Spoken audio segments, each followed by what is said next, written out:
guys, today I'm here for a happy video, and that is to talk about my top 15 favourite books of 2018. Now, I only read 74 books in the year, so I already had 9 disappointed reads, and now I've got 15 favourite reads. It was a bit hard to pick this list completely because I had so many average reads, but the reason I do 15 books is because when I started my channel in 2015, I did my top 5 favourite of 2015, and then I'm like, I can't go on with this. Can't do 16, then 17, then 18, then 9, like it's too much. So I've stuck at 15 books because I'm pretty sure when I got to 2016, I tried to do the list for 10 books, but there was 15 that I really loved. So I've just stuck with 15 this whole time, and I'm going to keep going with 15 because I think it's a good number. And it was a better number when I read over 100 books, but when I read 74, it's a bit harder to pick. But still know that these are my favorite of the year, and I've marked them from 15 to 1, and we're going to do the whole list, and let's get into it. So number 15 on my list is Unearthed by Amy Kaufman and Megan Spooner. This is a book that I wasn't expecting to like because it was so sci-fi and I wasn't really sure if it was going to be my thing,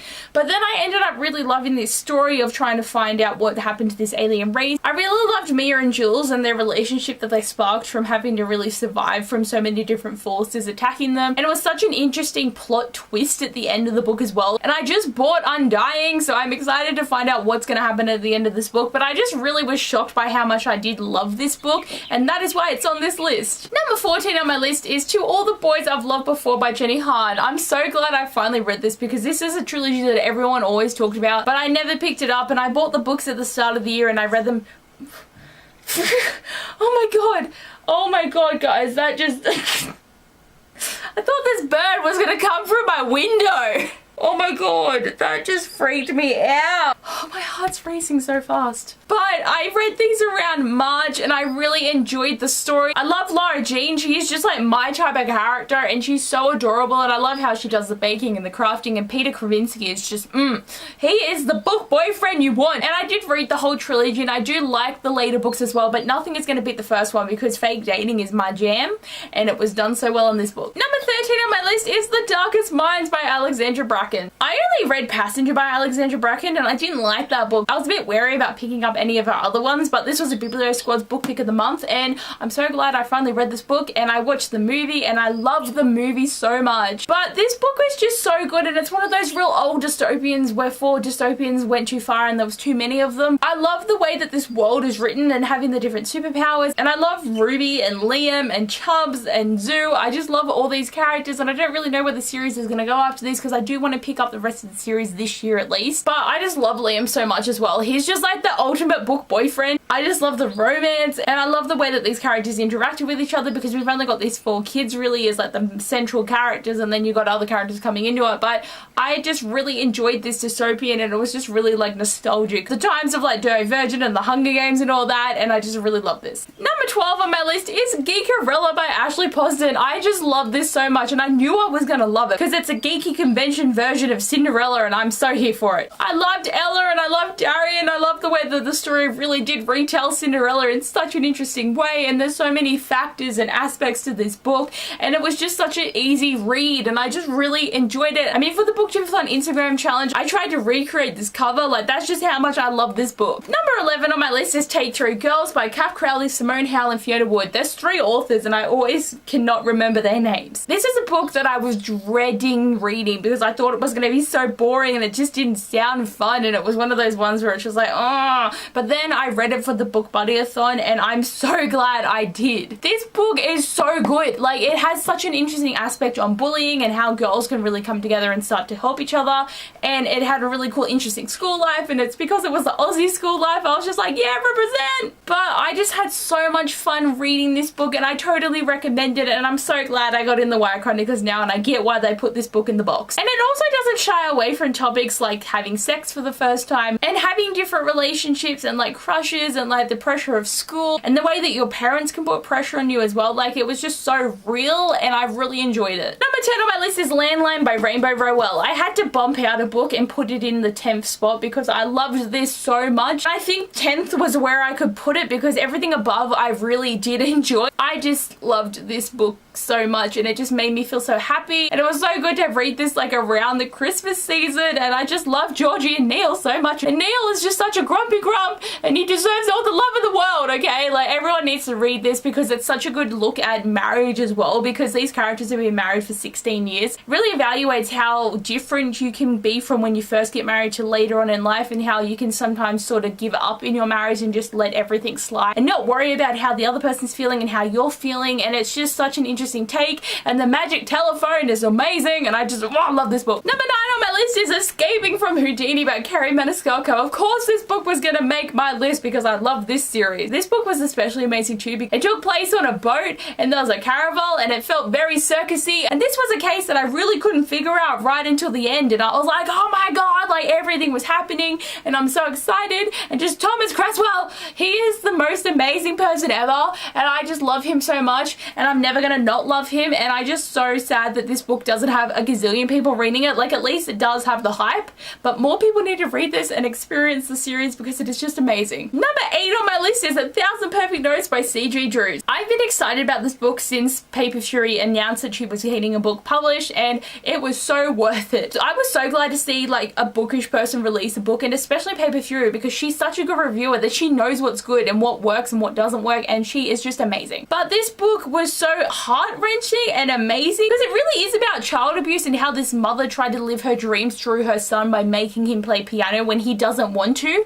And it's just the way that she's so controlling, and he's just been stuck in this life for so long. And then he meets August, who is this girl who just wants to protect him with her whole life, and it's just so adorable. It's a really thought-provoking book because there's not that many books that you read where they do talk about the factors of child abuse and what people go through, and I just really enjoy this book so much for that aspect as well, of really enlightening me to the issue of it, because it's one of those issues that you know about but you don't really know about, you know. Number 7 on my list is Emergency Contact by Mary H.K. Chow, and this is the contemporary I probably most anticipated for the year, and I didn't even know this was the thing until I was into 2018, so that's why it wasn't on anticipated reads list for me. I really love the cover, but I also really love the story. I love the relationship between Penny and Sam, and it was really interesting having this one where they only talk over text message. They met each other a couple of times in real life, and then like she became his emergency contact, and then they really just started to talk. And I just love these type of relationships where you can grow to love someone through a different media of just the normal dating. Like, this was just such an amazing story, and I really enjoyed it. And every time I see someone read this book, I get so excited. It's another person that's experienced how amazing this book is. Number 6 on my list is A Life by Jay Kristoff. This is another book that I wasn't expecting to like as much, and then mate, it got so good. There is so many plot reveals happening and things happening, and the plot changes every single page, and it's like, what is actually going on? And even though I did guess what the big plot thing was going to be, and I'm very proud of myself, and I've always mentioned that I'm proud of myself for it, I loved Eve as a character, and I loved Lemon Fresh, and I can't wait for Deviant to come out because I got so many questions that need answered. I just don't know how to feel about what's going to happen in the next book because it's going to be so different. I'm so glad I loved this. So number 5 on my list is Mirage by Somaya Dow. I think that's how you say her name. And this is a book that I didn't really know that much about, but then it was picked for the Biblio Squad. The reason why I love this book is the relationship between Imani and Marin, because it was so unexpected. Like, there is a romantic relationship in this book, but to have this relationship between the evil princess and her body double was so amazing. And this world is kind of confusing, but it's a Moroccan-inspired sci-fi. Like, I didn't expect it to go into the sci-fi territory and suddenly have gadgets and stuff happening. I was just like, whoa. But I am excited for the next book. It's called Den of Lions or something, Court of Lions. I can't even remember now. Like, this relationship was just the biggest highlight of this book, and it just made me think. Like, I was just there after the book like, oh my god, like, oh my god. Like, this was just such an interesting relationship that I never would have thought the book would have went there, and I'm so glad it did, and I just need more. Number 4 on my list is To Kill a Kingdom by Alexandra Christie. And this is, again, another one that I didn't really know that much about, but then I picked it up because Sash Reads picked it for me to read in the Book Buddy-a-thon, and I loved it. And this was the year of the Little Mermaid retellings, and I was so not mad about that. It's such a good story to retell. I love Lyra, and I love Elian, and I love their relationship, and I love how stabby this book is, and I wish that this was longer than one book because it's just so good. Guys, we are down to the final 3, and I wonder if you can guess what my number 1 is because I have mentioned this book a lot. It's been like, this is my fave! To go on to number 3, that is Everless by Sarah Holland. This is a book that I was so excited for, and I love the idea of it being like currency was time, and you take your currency from your lifeblood, and like the main character goes into the royal palace to try and earn money, and then she meets people, and then it's all weird and mysterious, and the money's happening, and then she meets the two princes, and everything is just happening, and like then her father dies at the start of the book, and it's just got the intrigue and the everything happening. But I really love this story, and it was such a good one to try and figure out what was going to happen, and I need Evermore so bad, but it's really expensive right now online, so I'm going to wait until it's not expensive, and after I save the money from my TBR challenge, because that is the thing that's happening now, because it is the first. This was just such a good read, and I had high expectations, and they were met. Okay, number 2 on my list is Grace and Fury by Tracy Banghart. Again, another unexpected favorite, because I wasn't really sure what I was getting with this book when I went into it, and again, like the Biblio squad has been picking most of my favorite books this year, so thank you for picking great books that I really enjoyed reading. I love the sister relationship in this book, and even though they are apart for most of the book, seeing the way that they really care for each other, and having these different storylines, and having these girls be put into different situations and what they could actually handle, because really if they were swapped they would handle these situations a lot better. But I just love the intrigue again of this series, and trying to figure out who you can trust and who you can't trust, and the relationships were amazing. And this is the type of book where I was like, you don't need no man, but they were still amazing, and I can't wait for Queen of Ruin, because I need to know what is going to happen, because it left on such a cliffhanger, and I'm just like, ah.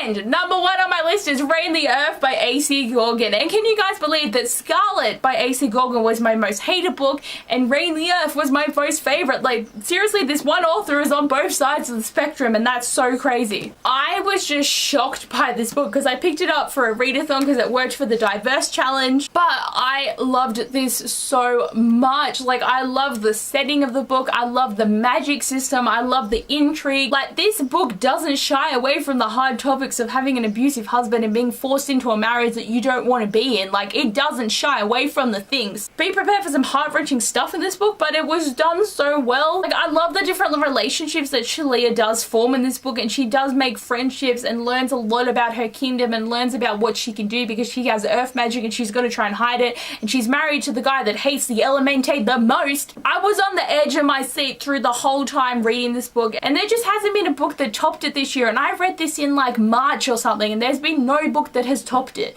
and I just can't get over how good this was. Oh, I was gonna try and lift them, but it didn't really work. They just all fell. So guys, those were my favorite books of 2018, and I think I did have a pretty good reading year in book-wise. Like, there was quite a lot of mediocre books, and I'm not gonna make a video about all my mediocre reads. Definitely a lot more books that I loved than I hated, and that's the best way to be. But anyway guys, thanks for watching this video. I hope you enjoyed, and I'll see you guys next time. Bye!